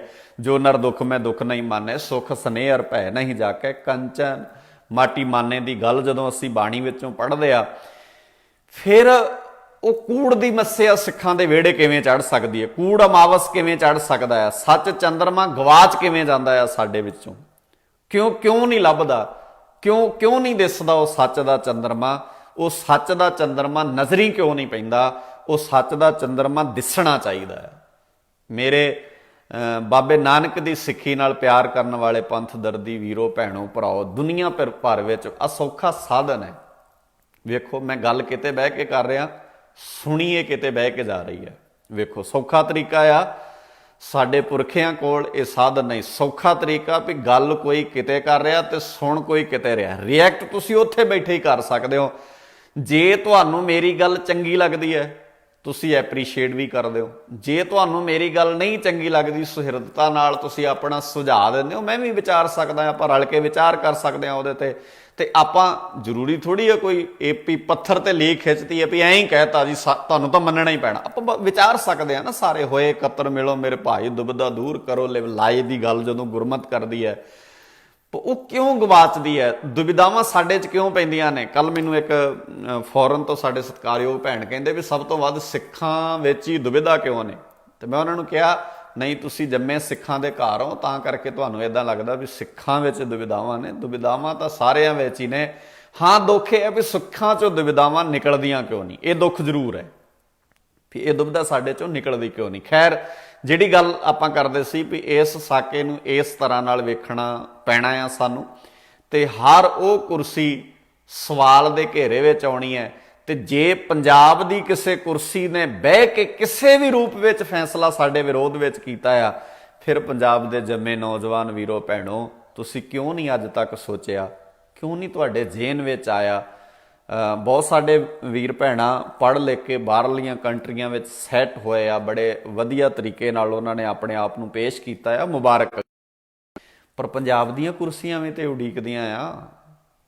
ਦਸ਼ਮੇਸ਼ ਪਿਤਾ ਜੀ ਵੀ ਤਾਂ ਉਡੀਕ ਕਰਦੇ ਹੋਣਗੇ। ਜਿਹੜੇ ਗੁਰਾਂ ਦੇ ਪੰਜਾਬ ਦੀ ਗੱਲ ਅਸੀਂ ਕਰਦੇ ਆ, ਕਿਉਂ ਅੱਜ ਪੰਜਾਬ ਦੇ ਹਰ ਜ਼ਿਲ੍ਹੇ ਵਿੱਚ ਹਰ ਡੀਸੀ ਸਿੱਖ ਵਿਚਾਰਧਾਰਾ ਦਾ ਕਿਉਂ ਨਹੀਂ ਪੈਦਾ ਹੁੰਦਾ? ਕਿਉਂ ਨਹੀਂ ਇਦਾਂ ਦਾ? ਮੈਂ ਕਹਿੰਦਾ ਕੱਲਾ ਕੱਲਾ ਪੰਜਾਬ ਦੀ ਕੁਝ ਜਿਹਦੇ ਬੰਦੇ ਦੇ ਨਾਲ ਪੰਜਾਬ ਦਾ ਨਾਂ ਜੁੜਦਾ ਉਹ ਪੰਜਾਬ ਲਈ ਕਿਉਂ ਨਹੀਂ ਸੋਚਦਾ? ਮੈਂ ਨਹੀਂ ਕਹਿੰਦਾ ਕਿਸੇ ਦੂਜੇ ਲਈ ਮਾੜਾ ਸੋਚੇ, ਬਿਲਕੁਲ ਇਹਦੇ ਅਰਥ ਇਹ ਨਹੀਂ ਹਨ।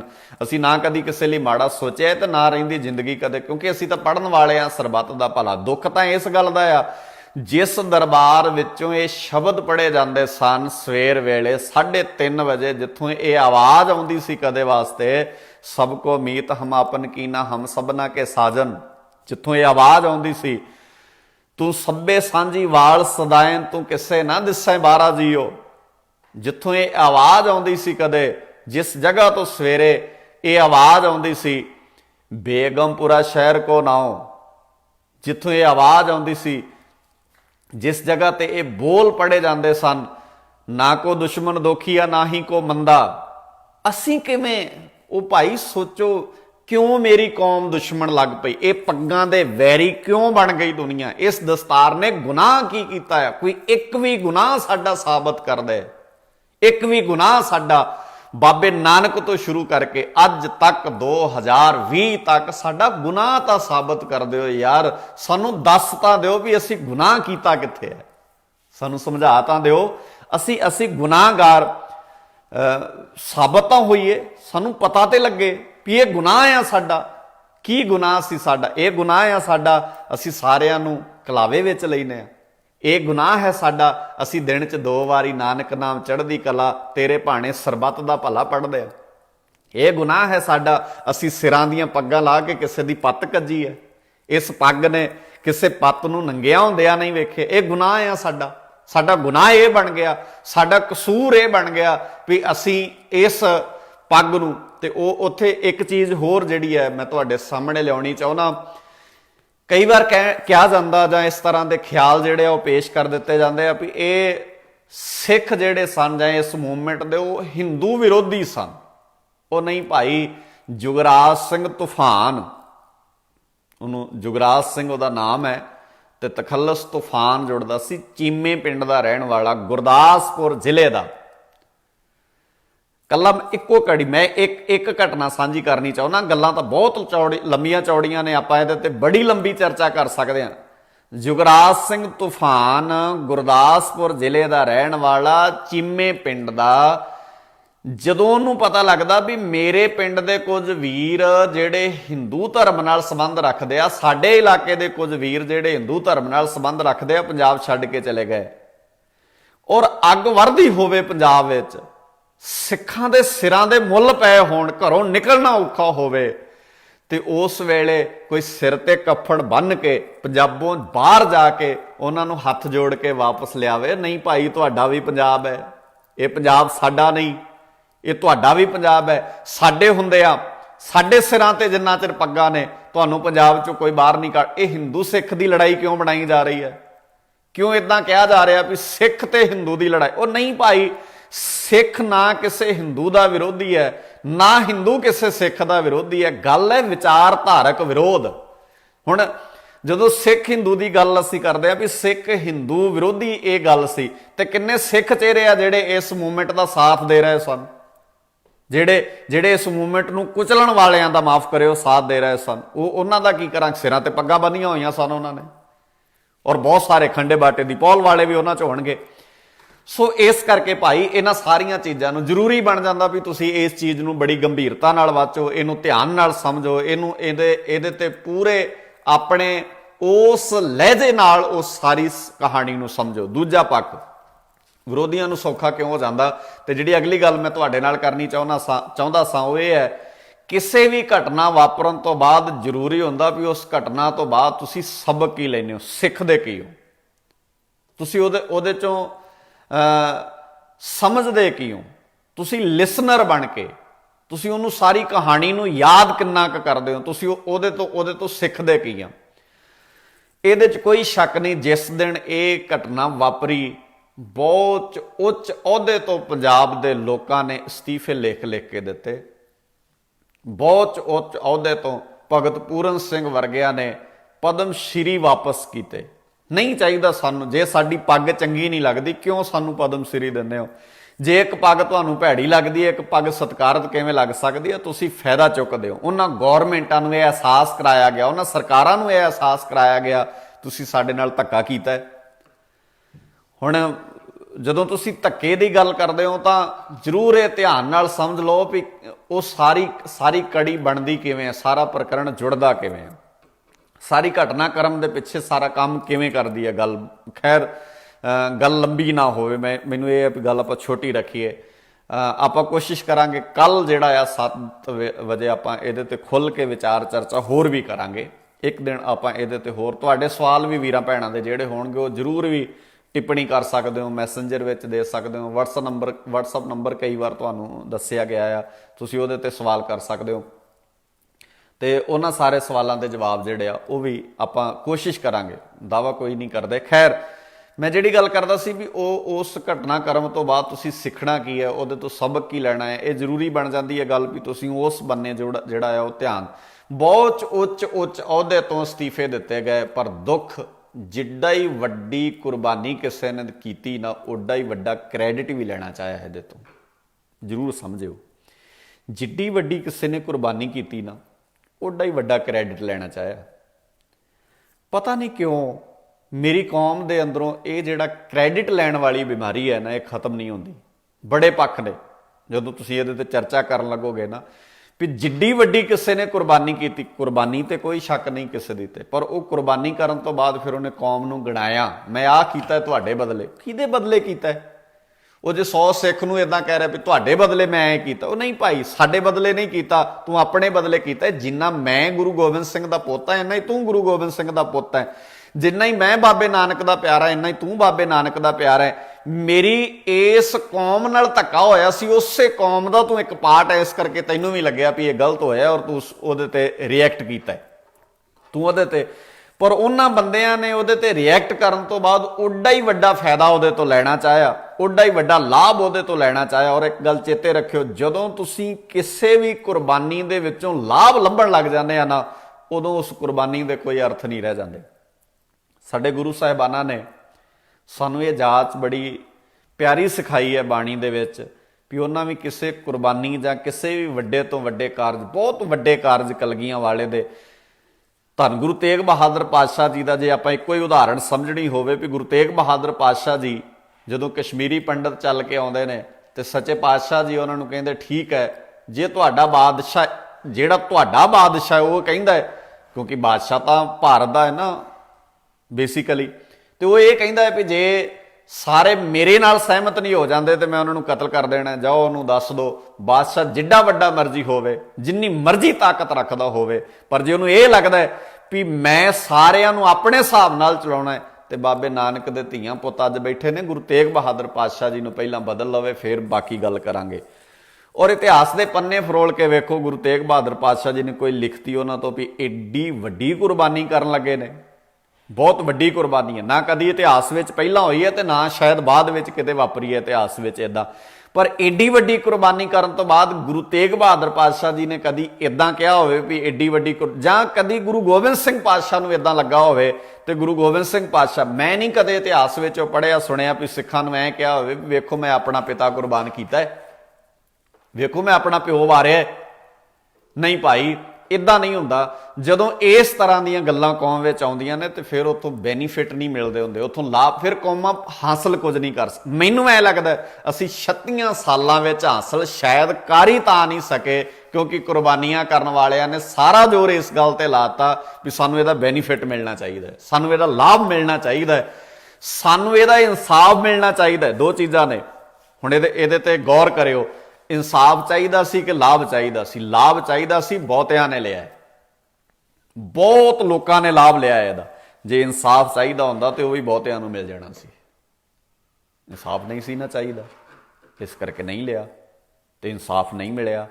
ਲਾਭ ਲੈਣਾ ਚਾਹੁੰਦੇ ਸੀ, ਲਾਭ ਲਿਆ ਔਰ ਲਾਭ ਮਿਲਿਆ ਉਹਦਾ। ਸੋ ਜਦੋਂ ਇਨਸਾਫ ਲੈਣ ਦੀ ਗੱਲ ਕਰਦੇ, ਕਿਤੇ ਐ ਹੁੰਦਾ ਵੀ ਇੱਕ ਅੱਜ ਛੱਡਤੀ ਮੈਂ ਆ ਰੁਤਬਾ ਛੱਡਤਾ, ਔਰ ਮੈਂ ਉਸੇ ਰੁਤਬੇ ਤੇ ਗੁਰੂ ਨਾਨਕ ਦੀ ਸੋਚ ਦਾ ਵੀਰ ਇੱਕ ਆਪਣੇ ਇਲਾਕੇ ਚੋਂ ਬਿਠਾ ਦਿਆਂ, ਦੋ ਆਪਣੇ ਇਲਾਕੇ ਚੋਂ ਬਿਠਾ ਦਿਆਂ, ਸਾਰਾ ਹੀ ਜ਼ੋਰ ਇਸ ਗੱਲ ਤੇ ਲਾ ਦਾਂ। ਤੇ ਮੈਨੂੰ ਐ ਲੱਗਦਾ ਵੀ 12,000 ਦੇ ਲਾਗੇ ਪਿੰਡ ਨੇ ਪੰਜਾਬ ਦੇ ਵਿੱਚ। ਤੁਸੀਂ ਅੰਦਾਜ਼ਾ ਲਾਓ, ਕੱਲੇ ਕੱਲੇ ਪਿੰਡ ਨੂੰ ਬਾਬੇ ਨਾਨਕ ਦੀ ਸਰਾਣਾ ਬਣਾ ਦਿੰਦੇ ਆਪਾਂ। ਅਗਲੇ ਦਰਬਾਰ ਸਾਹਿਬ ਢਾਉਣ ਆਏ ਸਨ, ਫੌਜਾਂ ਚੜਾ ਕੇ। ਅਸੀਂ ਕਹਿ ਦਿੰਦੇ ਇਹ ਤਾਂ ਢਾਉਣਾ ਚਾਹੁੰਦੇ ਹੋ ਨਾ ਦਰਬਾਰ ਸਾਹਿਬ, ਵੀ ਅਸੀਂ ਦਰਬਾਰ ਸਾਹਿਬ ਅੰਮ੍ਰਿਤਸਰ ਪਵਿੱਤਰ ਸ਼ਹਿਰ ਦੀ ਲੜਾਈ ਲੜਦੇ ਹਾਂ। ਇਹ ਰੀਜ਼ਨ ਹੈ ਨਾ, ਪਵਿੱਤਰ ਸ਼ਹਿਰ ਦੀ ਲੜਾਈ ਲੜਦੇ ਆ ਅਸੀਂ। ਪੰਜਾਬ ਦਾ ਕੱਲਾ ਕੱਲਾ ਪਿੰਡ ਇੰਨਾ ਪਵਿੱਤਰ ਬਣਾ ਦੇਣਾ। ਕਿੰਨੇ ਕੁ ਪਿੰਡ ਢਾ ਦਿਓਗੇ? ਜਦੋਂ ਤਾਰੂ ਸਿੰਘ ਦੇ ਖੋਪੜ ਲਖਤਣ ਦੀ ਗੱਲ ਚੱਲਦੀ ਆ ਨਾ, ਉਹ ਗੱਲ ਕੀ ਸੀ ਤਾਰੂ, ਤੁਸੀਂ ਇਤਿਹਾਸ ਦੇ ਵਰਕੇ ਫਰੋਲਣੇ ਨੇ ਨਾ ਜਦੋਂ ਤੁਸੀਂ ਕੜੀਆਂ ਨੂੰ ਜੋੜ ਕੇ ਵੇਖੋ। ਤਾਰੂ ਸਿੰਘ ਗੱਲ ਕੀ ਹੈ? ਗੱਲ ਤਾਂ ਇੰਨੀ ਹੈ ਵੀ ਤਾਰੂ ਸਿੰਘ ਸਿਰਫ ਪ੍ਰਸ਼ਾਦਾ ਛਕਾਉਂਦਾ ਭੁੱਖਿਆਂ ਨੂੰ। ਗੁਨਾਹ ਤਾਂ ਇੰਨਾ ਹੀ ਹੈ ਨਾ ਤਾਰੂ ਸਿੰਘ ਦਾ, ਕਿ ਸਿੱਖ ਭਰਾ ਨੇ ਜੰਗਲਾਂ 'ਚ ਵੱਸਦੇ ਨੇ, ਭੁੱਖੇ ਨੇ। ਰਹੀਮ ਬਖਸ਼ ਜਿਹੜਾ ਆ, ਉਹਦੀ ਧੀ ਨੂੰ ਜਬਰੀ ਚੁੱਕ ਲਿਆਉਂਦਾ, ਤਾਕਤ ਵਿੱਚ ਨਸ਼ਿਆਇਆ ਬੰਦਾ, ਦੌਲਤ ਵਿੱਚ ਰਹੀਮ ਬਖਸ਼ ਵੀ ਜਿਹੜਾ ਉਹ ਮੁਸਲਮਾਨ ਘਰਾਣੇ ਨਾਲ ਸੰਬੰਧ ਰੱਖਦਾ। ਹਕੂਮਤ ਵੀ ਜਿਹੜੀ ਹੈ ਉਹ ਮੁਗਲਾਂ ਦੀ ਹੈ, ਤੇ ਮੁਗਲ ਹਕੂਮਤ ਨਸ਼ੇ ਵਿੱਚ ਵਾਇਆ ਬੰਦਾ ਆਪਣੇ ਹੀ ਧਰਮ ਦੀ ਔਰਤ ਨੂੰ ਚੁੱਕ ਲਿਆਉਂਦਾ। ਜਦੋਂ ਇਹ ਗੱਲ ਸਿੱਖ ਨੂੰ ਪਤਾ ਲੱਗਦੀ ਹੈ, ਤਾਰੂ ਸਿੰਘ ਉਹਦਾ ਹਿਰਦਾ ਤੜਫਦਾ, ਉਹ ਅੱਖਾਂ ਪੂੰਝਦਾ ਉਸ ਵੇਲੇ ਰਹੀਮ ਬਖਸ਼ ਦੀਆਂ। ਜਦੋਂ ਉਹ ਗੱਲ ਲੰਬੀ ਹੈ ਫਿਰ ਵੀ ਰਹੀਮ ਬਖਸ਼ ਦੀ ਧੀ ਨੂੰ ਗ੍ਰਿਫਤਾਰ ਕਰ ਲਿਆ ਗਿਆ, ਮੁਗਲ ਹਕੂਮਤ ਵੱਲੋਂ ਚੁੱਕ ਲਿਆ ਗਿਆ। ਜਦੋਂ ਉਹਨੂੰ ਜਬਰੀ ਚੁੱਕਿਆ ਗਿਆ, ਗੁਨਾਹ ਉਹਦਾ ਇਹ ਹੈ ਵੀ ਉਹ ਖੂਬਸੂਰਤ ਹੈ, ਉਹਦਾ ਗੁਨਾਹ ਇਹ ਬਣ ਗਿਆ। ਔਰ ਉਹਨੇ ਬੜੇ ਤਰਲੇ ਲਏ, ਦਵਾਈਆਂ ਦਿੱਤੀਆਂ ਥਾਂ ਥਾਂ ਤੇ ਜਾ ਕੇ ਵੀ ਮੇਰੀ ਧੀ ਨੂੰ ਬਚਾ ਲਓ, ਕੋਈ ਕਰੋ ਕਿਰਪਾ ਮੇਰੇ ਤੇ। ਜਦੋਂ ਕਿਸੇ ਨੇ ਵੀ ਪੱਲਾ ਨਾ ਫੜਿਆ, ਜਦੋਂ ਕਿਸੇ ਨੇ ਵੀ ਗੱਲ ਨਾ ਸੁਣੀ, ਤੇ ਅਖੀਰ ਆਪਣੀ ਧੀ ਨੂੰ ਜਾ ਕੇ ਹੌਕਾ ਲੈ ਕੇ, ਕਿਉਂਕਿ ਹੁਣ ਇਹ ਦਾਸਤਾਨ ਹੈ, ਜਿਹੜਾ ਦਰਦ ਹੈ ਉਹ ਜ਼ੁਬਾਨ ਨਾਲ ਬਿਆਨ ਨਹੀਂ ਕੀਤਾ ਜਾ ਸਕਦਾ। ਵੀ ਧੀ ਦੁਸ਼ਮਣ ਦੀ ਕੈਦ ਵਿੱਚ ਹੋਵੇ ਤੇ ਉਹਦੀ ਪੱਤ ਲੱਥਣ ਵਾਲੀ ਹੋਵੇ, ਬਾਪ ਦੇ ਜਿਹਨ ਵਿੱਚ, ਬਾਪ ਦੇ ਦਿਲ ਤੇ ਕੀ ਗੁਜ਼ਰਦੀ ਹੈ, ਇਹਦਾ ਅੰਦਾਜ਼ਾ ਲਾਇਆ ਜਾ ਸਕਦਾ ਹੈ। ਇਹ ਦਰਦ ਸ਼ਬਦਾਂ ਵਿੱਚ ਬਿਆਨ ਨਹੀਂ ਹੋ ਸਕਦੇ ਹੁੰਦੇ। ਇਹਨਾਂ ਦਰਦਾਂ ਨੂੰ ਤੁਸੀਂ ਸ਼ਬਦਾਂ ਰਾਹੀਂ ਬਿਆਨ ਨਹੀਂ ਕਰ ਸਕਦੇ। ਹੌਕਾ ਲੈ ਕੇ ਆਪਣੀ ਧੀ ਦੇ ਸਾਹਮਣੇ ਖੜ ਕੇ ਜਦੋਂ ਇੱਕ ਪਿਓ ਨੇ ਕਿਹਾ, ਧੀਏ ਰਾਜ ਵੀ ਸਾਡਾ, ਅਸੀਂ ਵੀ ਨਮਾਜ਼ਾਂ ਪੜ੍ਹਨ ਵਾਲੇ, ਤੇ ਜਿਨ੍ਹਾਂ ਦਾ ਰਾਜ ਹੈ ਇਹ ਵੀ ਨਮਾਜ਼ਾਂ ਪੜ੍ਹਨ ਵਾਲੇ, ਅਸੀਂ ਅੱਲਾਹ ਤਾਲਾ ਦੀ ਇਬਾਦਤ ਕਰਨ ਵਾਲੇ ਤੇ ਇਹ ਵੀ ਅੱਲਾਹ ਤਾਲਾ ਦੀ ਇਬਾਦਤ ਕਰਨ ਵਾਲੇ, ਪਰ ਧੀਏ ਤੇਰੀ ਪੱਤ ਮੇਰੇ ਤੋਂ ਬਚਾ ਨਹੀਂ ਹੋਣੀ। ਇਹ ਸ਼ਬਦ ਜਦੋਂ ਪਿਓ ਦੇ ਮੂੰਹੋਂ ਨਿਕਲੇ ਹੋਣੇ ਆ, ਕਾਲਜੇ ਦਾ ਰੁੱਗ ਭਰਿਆ ਗਿਆ ਹੋਣਾ, ਉਦੋਂ ਅੰਦਰ ਅੰਦਰ ਧੁਇਆ ਗਿਆ ਹੋਣਾ ਉਸ ਵੇਲੇ ਰਹੀਮ ਬਖਸ਼ ਦਾ। ਤੇ ਤੁਸੀਂ ਵੇਖਿਓ ਸਿੱਖੀ ਹੈ ਜਿਹੜੀ ਵਿਚਾਰਧਾਰਾ ਦਾ ਵਿਰੋਧ ਹੈ, ਉਹ ਜਦੋਂ ਇੰਨੀ ਗੱਲ ਧੀ ਸੁਣਦੀ ਹੈ ਨਾ, ਉਹ ਕਹਿੰਦੀ ਬਾਪੂ ਹੌਸਲਾ ਨਾ ਹਾਰ। ਜੇ ਨਮਾਜ਼ਾਂ ਪੜ੍ਹਨ ਵਾਲਿਆਂ ਦੇ ਅੱਗੇ ਹੱਥ ਅੱਡ ਲਏ ਨੇ ਨਾ, ਜੇ ਤਰਲਾ ਲੈ ਲਿਆ, ਇੱਕ ਵਾਰ ਜੰਗਲੀ ਵਸਦੇ ਮੇਰੇ ਸਿੱਖ ਵੀਰਾਂ ਦੇ ਕੰਨੀਏ ਸੁਨੇਹਾ ਪਾ ਦੇ ਵੀ ਤੁਹਾਡੀ ਭੈਣ ਦੁਖੀ ਹੈ। ਹੁਣ ਅੱਜ ਦੀ ਮੇਰੀ ਉਹ ਭੈਣੋ ਤੇ ਮੇਰੇ ਵੀਰੋ, ਕਦੀ ਮਾਣ ਕਰੋਗੇ ਇਸ ਵਿਰਸੇ ਤੇ ਵੀ ਦੁਸ਼ਮਣ ਦੀ ਕੈਦ ਵਿੱਚ ਜਿਹਨੇ ਕਦੀ ਸਿੱਖ ਵੀਰ ਦੇ ਲਾਗੇ ਬਹਿ ਕੇ ਗੱਲ ਤਾਂ ਨਹੀਂ ਕੀਤੀ ਹੋਣੀ, ਪਰ ਸੁਣਿਆ ਹੋਣਾ। ਤੇ ਮਾਣ ਕਿੱਡਾ ਵੱਡਾ ਉਹ ਕਰਦੀ ਹੈ ਆਪਣੇ ਸਿੱਖ ਭਰਾਵਾਂ ਤੇ। ਉਹ ਕਹਿੰਦੀ ਹੈ ਬਾਪੂ ਇੱਕ ਵਾਰ ਜੰਗਲੀ ਵਸਦੇ ਸਿੱਖ ਵੀਰਾਂ ਦੇ ਕੰਨੀ ਸੁਨੇਹਾ ਪਾ ਦੇ ਵੀ ਤੁਹਾਡੀ ਭੈਣ ਦੁਖੀ ਹੈ। ਉਹ ਹੌਕਾ ਲੈ ਕੇ ਬਾਪੂ ਤੁਰਿਆ। ਉਹਨੂੰ ਦੱਸਿਆ ਕਿਸੇ ਨੇ ਵੀ ਤਾਰੂ ਸਿੰਘ ਦੇ ਕੋਲ ਪਹੁੰਚ ਜਾ, ਤੈਨੂੰ ਸ਼ਾਇਦ ਉੱਥੋਂ ਕਿਤੇ ਕੋਈ ਖਬਰ ਲੱਗ ਜਾਏ। ਤਾਰੂ ਸਿੰਘ ਕੋਲ ਪਹੁੰਚਿਆ। ਤਾਰੂ ਸਿੰਘ ਪੂਲੇ ਪਿੰਡ ਦਾ ਰਹਿਣ ਵਾਲਾ, ਜਿਹੜਾ ਤਰਨਤਾਰਨ ਜ਼ਿਲ੍ਹੇ ਵਿੱਚ ਪਿੰਡ ਪੈਂਦਾ ਹੈ ਹੁਣ। ਇੱਥੇ ਪਹੁੰਚਿਆ, ਅੱਖਾਂ ਵਿੱਚ ਅਥਰੂ ਨੇ ਬਾਪੂ ਦੇ। ਪਹਿਲਾਂ ਕਿਹਾ ਵੀ ਦਰਦ ਬਿਆਨ ਨਹੀਂ ਹੋ ਸਕਦਾ। ਤਾਰੂ ਸਿੰਘ ਨੇ ਰੋਂਦੇ ਬਜ਼ੁਰਗ ਨੂੰ ਪੁੱਛਿਆ, ਉਹਨੇ ਸਾਰੀ ਦਾਸਤਾਨ ਸੁਣਾਈ। ਮੇਰੇ ਕੌਮ ਦੇ ਉਸ ਹੀਰੇ ਨੇ ਉਹਦੇ ਅਥਰੂ ਪੂੰਝੇ।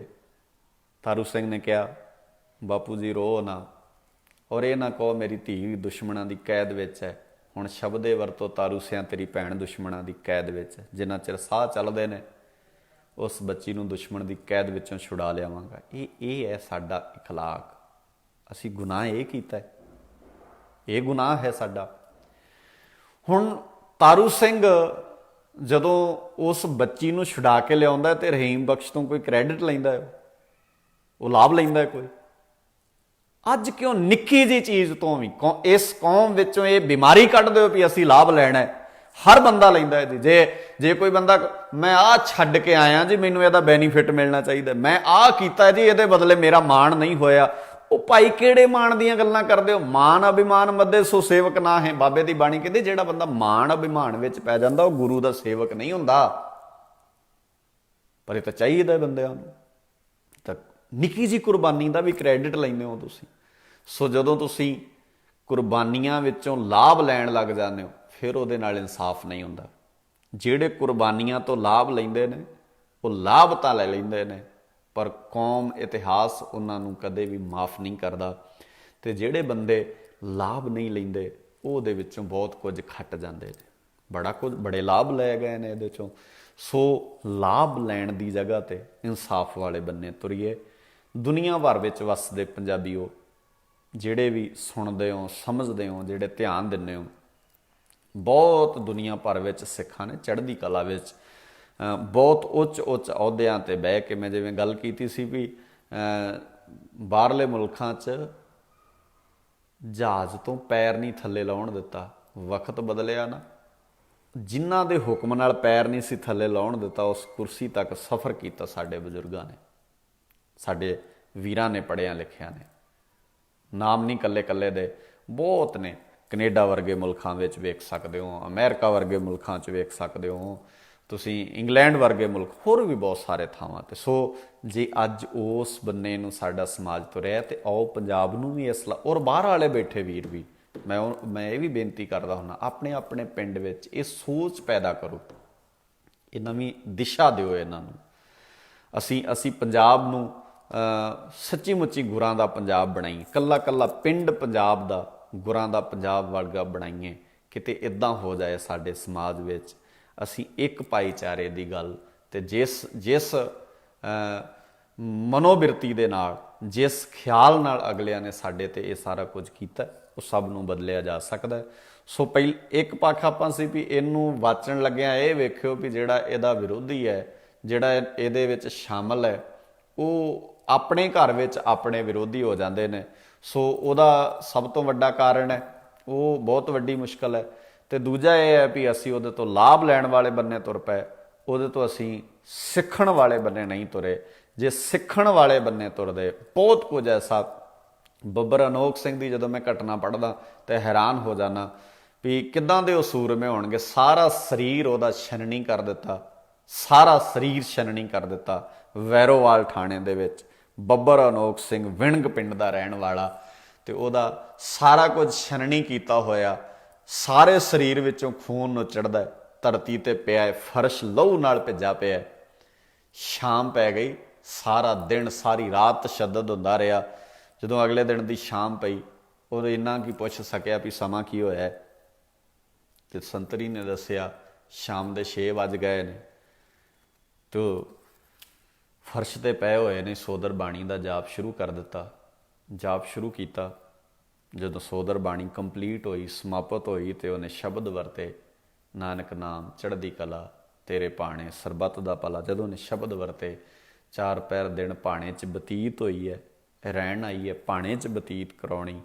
ਜਿਹੜਾ ਉਸ ਵੇਲੇ ਮੌਜੂਦਾ ਸੰਤਰੀ ਸੀ, ਉਹਨੇ ਵਗਾ ਕੇ ਆਪਣਾ ਹਥਿਆਰ ਉਸ ਮੌਕੇ ਦੀ ਹਕੂਮਤ ਦੇ ਮਸਤ ਹੋਏ ਆਫੀਸਰ ਦੇ ਸਾਹਮਣੇ ਮਾਰਿਆ ਪੈਰਾਂ ਵਿੱਚ ਵੀ ਜੇ ਤੁਹਾਨੂੰ ਇਹ ਜ਼ਾਲਮ ਲੱਗਦੇ ਨੇ, ਜੇ ਇਹ ਦੁਖੀ ਲੱਗਦੇ ਨੇ, ਜਿਨ੍ਹਾਂ ਨੂੰ ਤੁਸੀਂ ਛਨਣੀ ਕਰ ਦਿੱਤਾ ਹੈ, ਤੇ ਜਿਹਦੇ ਮੂੰਹੋਂ ਸ਼ਬਦ ਵੀ ਇਹਨਾਂ ਨਹੀਂ ਨਿਕਲਿਆ ਵੀ ਜਿਨ੍ਹਾਂ ਨੇ 2 ਦਿਨ ਮੇਰੇ ਤੇ ਤਸ਼ੱਦਦ ਕੀਤੇ ਨੇ, ਮੇਰੇ ਮਾਲਕਾ ਇਹਨਾਂ ਨੂੰ ਵੇਖ ਲਈ, ਇਹਨਾਂ ਨਾਲ ਇਨਸਾਫ ਕਰੀ, ਇਹਨਾਂ ਸ਼ਬਦ ਵੀ ਜਿਹੜਾ ਤੁਹਾਡੇ ਲਈ ਨਹੀਂ ਕਹਿ ਸਕਿਆ, ਉਹ ਕਸੂਰਵਾਰ ਨਹੀਂ ਹੋ ਸਕਦੇ, ਉਹ ਗਲਤ ਨਹੀਂ ਹੋ ਸਕਦੇ।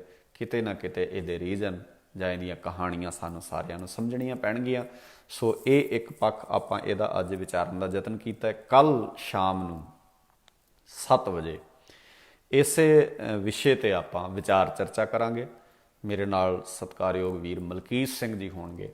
ਤੁਹਾਡੇ ਕਿਸੇ ਵੀ ਵੀਰ ਭੈਣ ਦੇ ਸਵਾਲ ਹੋਣ ਤਾਂ ਨੰਬਰ ਜਿਹੜਾ ਆ ਉਹ ਇਸ 'ਤੇ ਕਈ ਵਾਰ ਤੁਹਾਨੂੰ ਦੱਸਿਆ ਗਿਆ ਆ, ਫਿਰ ਕੱਲ ਨੂੰ ਸਵੇਰੇ ਇੱਕ ਪੋਸਟ ਪਾਵਾਂਗੇ, ਉਹਦੇ ਤੇ ਨੰਬਰ ਦੇ ਦਿੱਤਾ ਜਾਊਗਾ। ਤੁਸੀਂ ਇੱਥੇ ਹੀ ਟਿੱਪਣੀ ਕਰ ਸਕਦੇ ਹੋ, ਤੁਸੀਂ ਮੈਸੇਂਜਰ ਵਿੱਚ ਜਾ ਕੇ ਸਵਾਲ ਕਰ ਸਕਦੇ ਹੋ। ਸੁਹਿਰਦਤਾ ਨਾਲ, ਬੜੀ ਸਮਝਦਾਰੀ ਨਾਲ ਅਸੀਂ ਆਪਣੀ ਕੌਮ ਨੂੰ ਸਹੀ ਅਰਥਾਂ 'ਚ ਉਸ ਬੰਨੇ ਤੋਰਨ ਦਾ ਯਤਨ ਕਰਨ ਵਾਲੇ ਬੰਨੇ ਤੁਰੀਏ ਜਿਹੜਾ ਸੱਚੇ ਪਾਤਸ਼ਾਹ ਜੀ ਨੇ ਸਾਨੂੰ ਵੱਲ ਦਿੱਤਾ ਹੈ। ਆਪ ਸਾਰਿਆਂ ਦਾ ਧੰਨਵਾਦ। ਸੁਝਾਵਾਂ ਦਾ ਹਮੇਸ਼ਾ ਇੰਤਜ਼ਾਰ ਰਹਿੰਦਾ। ਭੁੱਲ ਚੁੱਕ ਲਿਖੀਮਾ। ਸ਼ੁਕਰ ਸੱਚੇ ਪਾਤਸ਼ਾਹ ਜੀ ਦਾ, ਦੁਬਾਰਾ ਐਸੇ ਘੱਲੂਕਾਰੇ ਮੇਰੀ ਕੌਮ ਨਾਲ ਨਾ ਵਾਪਰਨ। ਇਹਦੇ ਲਈ ਅਸੀਂ ਸਾਰੇ ਹੀ ਸੁਚੇਤ ਹੋਈਏ, ਸੰਭਲ ਕੇ ਚੱਲੀਏ, ਕਦਮ ਕਦਮ ਤੇ ਸੋਚ ਕੇ ਕਦਮ ਪੁੱਟੀਏ, ਤੇ ਹਰ ਉਸ ਕੁਰਸੀ ਵਾਲੇ ਬੰਨੇ ਨੂੰ ਸਫ਼ਰ ਵੀ ਜ਼ਰੂਰ ਕਰੀਏ ਜਿਸ ਕੁਰਸੀ ਨੇ ਇਹ ਬੇਇਨਸਾਫੀ ਸਾਡੇ ਨਾਲ ਕੀਤੀ ਹੈ। ਹਰ ਕੰਮ ਸੰਭਾਲਣ ਦਾ ਯਤਨ, ਬੜੀ ਰਹਿਮਤ ਹੈ ਸੱਚੇ ਪਾਤਸ਼ਾਹ ਜੀ ਦੀ ਸਾਡੇ ਤੇ, ਅਸੀਂ ਜੇ ਇਸ ਗੱਲ ਨੂੰ ਸਾਰੇ ਧਿਆਨ ਨਾਲ ਸਮਝਾਂਗੇ। ਆਪ ਸਭ ਦਾ ਧੰਨਵਾਦ। ਸ਼ੁਕਰਾਨਾ ਗੁਰੂ ਸਾਹਿਬ ਜੀ ਦਾ। ਭੁੱਲਾਂ ਚੁੱਕਾਂ ਲਿਖੇ ਵਾਹਿਗੁਰੂ ਜੀ ਕਾ ਖਾਲਸਾ, ਵਾਹਿਗੁਰੂ ਜੀ ਕੀ ਫਤਿਹ।